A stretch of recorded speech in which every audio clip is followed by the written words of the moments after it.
तुम्हाला जर सरकारी नोकरी हवी असेल तर इथे नक्की अर्ज करा। नाशिक महानगरपालिका अंतर्गत ही सरकारी नोकरी निघालेली आहे।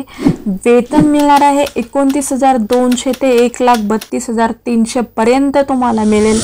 पात्रता आहे कोणत्याही ब्रँचमधून तुम्ही जर इंजिनिअरिंग पास असाल तर इथे नक्की अर्ज करू शकता।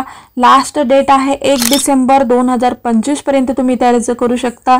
एज लिमिट आहे 18 ते 38 वर्ष आणि जे राखीव प्रवर्गातून येतात त्यांना 43 वर्षापर्यंत इथे अर्ज करू शकतात। पदाचे नाव काय आहे? सहाय्यक अभियंता आणि कनिष्ठ अभियंता या पदासाठी इथे भरती निघालेली आहे। एग्जाम पॅटर्न काय आहे तर MCQ टाईपची तुमची एग्जाम होणार आहे।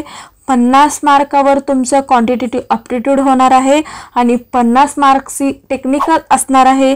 या जॉब बद्दलची संपूर्ण माहिती हवी असेल तर डिस्क्रिप्शन बॉक्समध्ये लिंक असं टाईप करा, पेजला फॉलो करा, त्यानंतर तुम्हाला या जॉब बद्दलची संपूर्ण माहिती PDF स्वरूपात उपलब्ध होईल। धन्यवाद।